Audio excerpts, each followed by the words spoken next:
Number دو، مذہبی اعتبار سے جب میں اس کو بیان کروں گا تو وہ یہ ہے کہ اللہ تعالی سے ہم نے وعدہ خلافی کی.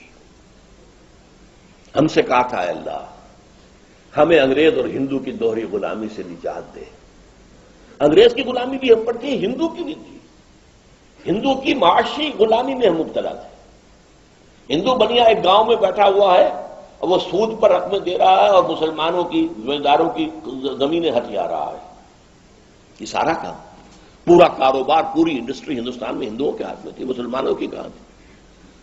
لوگ پاکستان کی برکات جب بیان کرتے ہیں بہت سے دانشور تو کہتے ہیں کہ نہیں، پوری انارکلی بازار کے اندر ایک دکان تھی مسلمان کی، پوری انارکلی میں، جبکہ آبادی میں مسلمانوں کی اکثریت. تو یہ حال، ہمارے اوپر دو غلامیاں مسلط تھیں. ایک غلامی انگریز کی، وہ تھی عسکری، سیاسی، ریاستی غلامی، اور ایک تھی ہندو کی. یہاں تک کہ سماجی غلامی ہندو کی. ہندوؤں کے رسوم و رواج، ہندوؤں کے تہوار یہ ہم مناتے تھے، آج بھی مناتے ہیں. جو ہے اللہ دعائیں تھیں. میں چونکہ خود پہلی شاہد ہوں، میں نے مسلم اسٹوڈنٹ فیڈریشن کے ایک کارکن اور ایک رہنما بھی آپ کہہ سکتے ہیں، اس لیے کہ میں حصار ڈسٹرکٹ مسلم اسٹوڈنٹ فیڈریشن کا جنرل سیکرٹری تھا، ہائی اسکول اسٹوڈنٹ کی حیثیت سے. وہاں فیڈریشن تھی ہی صرف ہائی اسکول کے اسٹوڈنٹس کی، اس لیے کہ کالج تو کوئی پورے ضلع میں تھا ہی نہیں، نو گورنمنٹ کالج. ایک کالج تھا بھیوانی، ایک قصبے میں ہندو، جو سیٹھوں کا قصبہ تھا، اس میں ہندو کالج تھا بس.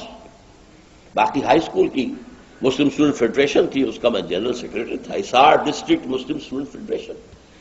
ہم نے جلوس نکالے، نعرے لگائے، پاکستان کا مطلب کیا، لا الہ الا اللہ. ہم نے دعائیں مانگی جمعوں کے اجتماعات میں، عیدین کے اجتماع میں، اے اللہ ہمیں انگریز اور ہندو کی دوہری غلامی سے نجات دے تاکہ تیرے دین کا بول بالا کرے، تیرے نبی کا دیا ہوا نظام قائم کرے.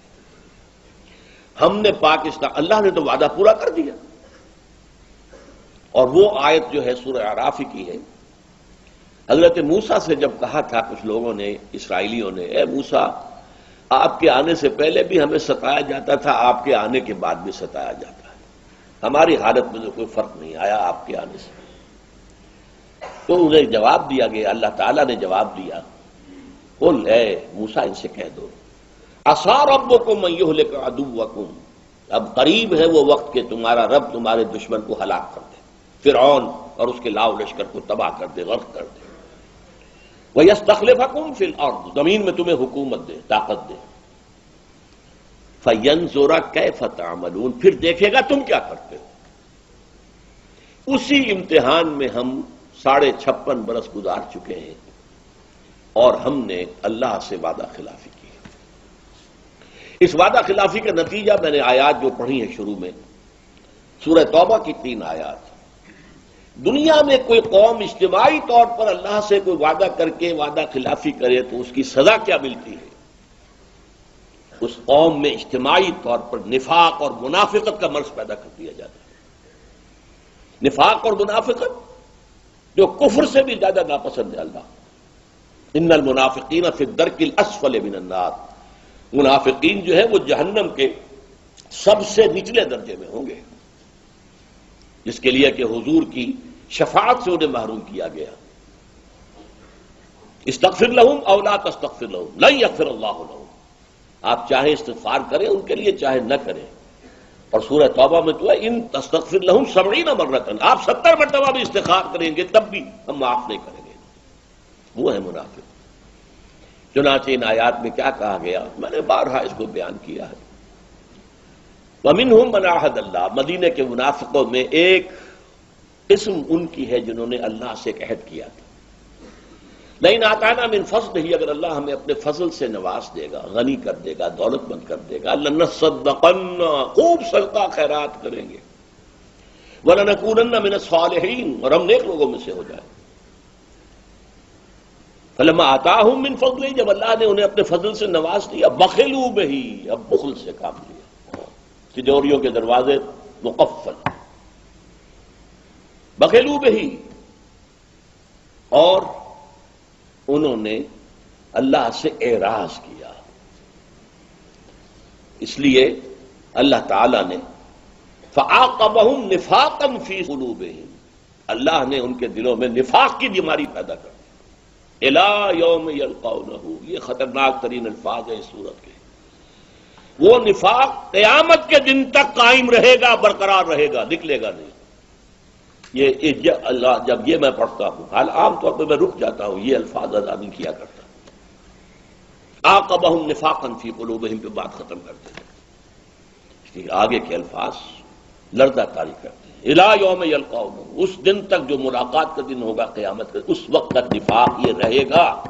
بما اخلف اللہ ما وعدوہ، بسبب اس خلاف ورزی کے جو انہوں نے اللہ سے وعدہ کیا ہوا اور اس میں خلاف ورزی کی. وبما کانوا یکسبون، اور وہ جو جھوٹ بولتے رہے کہ ہم ایسا کریں.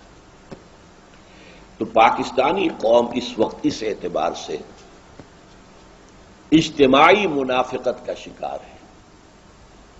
کچھ افراد ہیں جو لگے ہوئے ہیں، کوشش میں رہے اور ہیں اب بھی، کہ یہ قوم جو ہے بھٹکی ہوئی اپنی راہ، اپنی منزل کو دوبارہ یاد کر لے.